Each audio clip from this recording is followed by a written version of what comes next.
Yeah, what's going on, Gooners? Big up, everybody. Can't wait to catch up with you guys on Sunday's live podcast at 8 p.m. Can't wait to catch up, especially all the 200 new subscribers over the last week. Yes, we do have a live show on a Wednesday, but on a Sunday as well. We get the full panel back, and you can come in and join us and have your say on the week's events. So we'll be catching up with that. Just a quick update here on the Gabriel signing. It's a done deal, and I've been saying that for a while. Medical's done. The signing is actually already done. There's this media talk right now of Man United coming into the game, PSG coming into the game, and actually one of the new newspapers actually threw in Man City into the game. And the fans are in uproar because they're like, what's going on? You're taking away our dream player. Well, first of all, he's not our dream player. Remember, we've got currently 9 centre-backs, and a lot of them have proven that they can play at this level in the Premiership. So it's not like this guy is going to come in and prove to be a world beater. If he is, then I'm all for it. You know, I think it was Alan Smith that said that Gabriel could be, or Saliba could be, their Van Dijk. And look, whether it's the Van Dijk or whether it's the comparisons, I just want us to play better defense. That's it. Yeah, we've been hemorrhaging goals over the last few seasons. 48. We had 51 goals let in under Emery, 51 goals in Wenger's last season. We need to get that down to the mid-30s.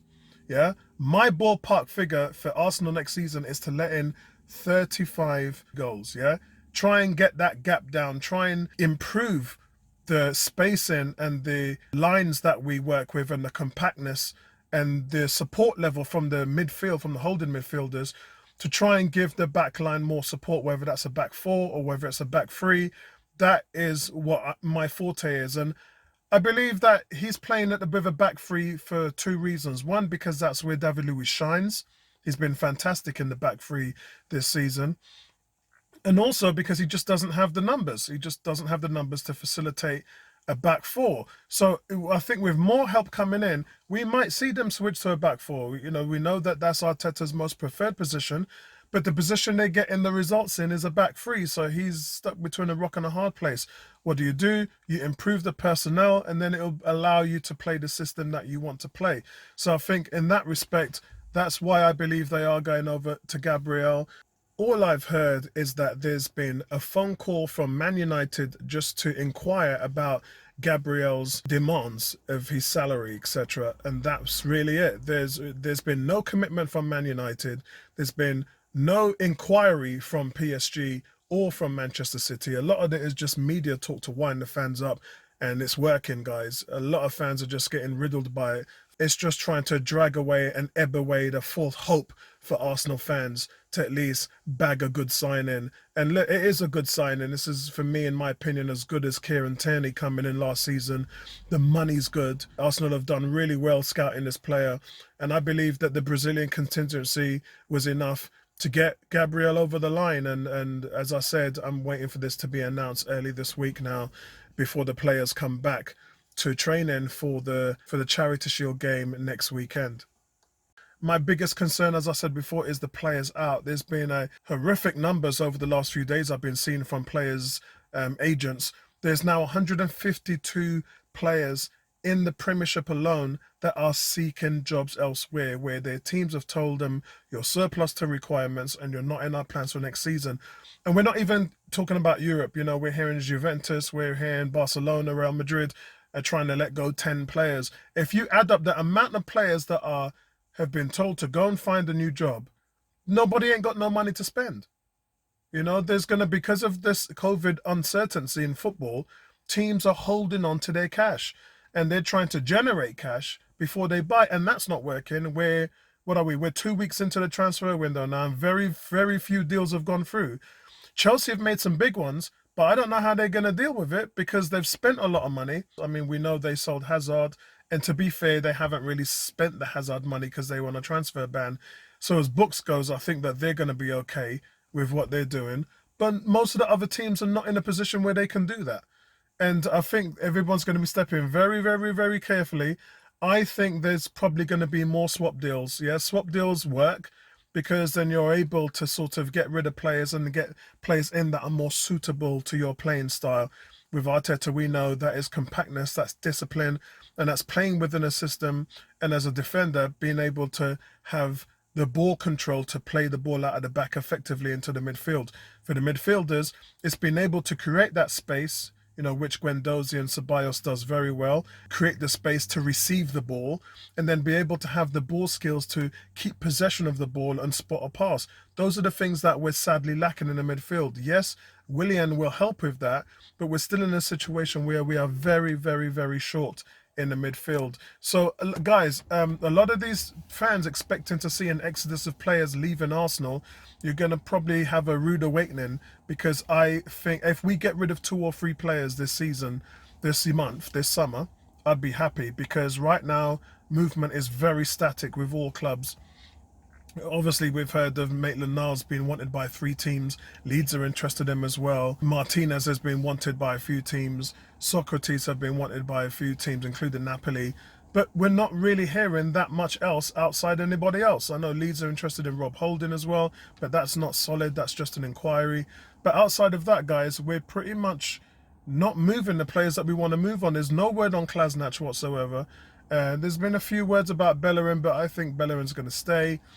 And I look, don't be surprised if we open up. We're playing next week, guys. With the Charity Shield game is next week. And then 2 weeks after that, bang, it's Fulham. So in a matter of 3 weeks, we're going to be back playing football again. The window is open until the first week in October. So yes, we've got plenty of time. But due to the fact of the uncertainty, guys, there's just no money in the game. There's Hussein Aouar, guys, who's the Lyon replacement for Falca, who's played really, really well for them. And I think that getting to the semi-final of the Champions League is being in Lyon's favour, because right now what that's done is that's made them realise they've got a player who can really stick at that position. But not just that, but his valuation has gone up from 20 million to 50 million euros, and they're not going to budge on that. Again, that's a number we're seeing that no teams are really going to subject themselves to. We've seen deals, guys, like the Guendouzi 30 million euros deal, which quite frankly Villarreal is just saying that because of the uncertainty with the COVID and the money situation, that they're just not willing to part up with that amount of cash. That's why they want the loan first, and then they want the deal to be done at the end of his loan. And unfortunately, Arsenal need the money in right now.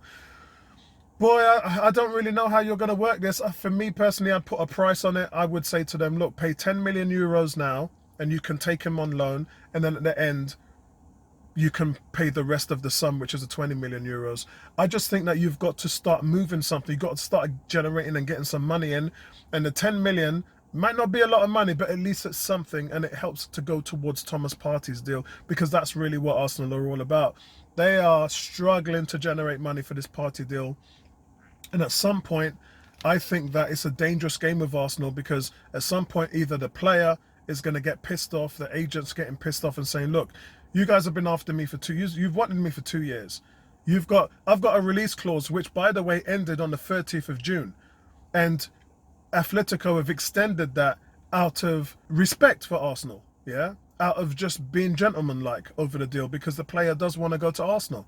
But if you're taking this long to piss around with the whole process, either Atletico are going to say, all right, that's done. We want 60, 70 million for the player, because they're in their rights to do that, guys. The release clause ended a month ago, so they are well within their rights to just shut up shop and name what they want for the player. They're only doing this because they don't want to piss the player off.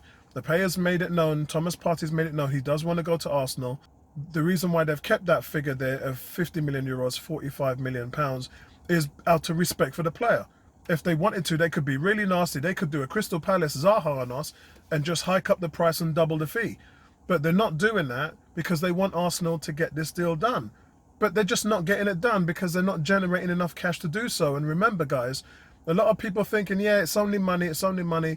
Remember, guys, too much volatility in the market right now, and you've also got to get money together to pay Aubameyang as well. You got to think about these things, guys. I've wisened up to the market the way things are at the moment, and I've been realistic in terms of the figures that I've seen for players and the money that clubs don't have. And as I said, guys, it's not that the clubs don't have the money, they do. It's just because of no fans in their stadiums, and no money on concessions, and no money selling programs and all that stuff. And obviously the TV rebate that happened last year, which really hurt the teams a lot, yeah? That's probably going to happen again next season. And what it does is it brings a certain instability to your book balance and to the surplus cash that you have. And unfortunately, you can't go into a market by saying, yeah, we're going to spend 100 million, and then you have 150 million of losses next season. You've got to, it's smart, guys, to be prepared for something like this. And at the end of the day, understand that as a business, we have to work within the structure that we're given. And because we don't know where we're going to be in 12 months' time, we have to hold on to whatever cash that we can get. Look, if it works out and fans do come back to the stadium in a minor capacity, then that generates some cash flow. Yeah, we know Arsenal make 96 million a season at the gates. So if you was to have 25% capacity of that, that's still somewhere around 23, 24 million that they can make over the next year. It might not sound a lot, but to a club that's trying to generate cash for losses, it is heaven sent. And obviously those fans, that they'll be allowed to buy hot dogs, they'll be allowed to buy beers and ciders and all that thing. So you'll still be able to generate, you know, £3 to £5 million on that over the season. But it's just so dire. That's why the win in the FA Cup game was so crucial to Arsenal's upcoming season. Because we just don't know where we are. So guys, look, I'm going to leave it right there. I'll meet up and see most of you guys on the show tomorrow, and we'll catch up with the week's events, and then we'll have a look at the fixtures, the upcoming fixtures with the panel, and see what everybody thinks we'll be able to do in the first few months. Speak to you later, guys. Peace out. Right back at you. Nice one.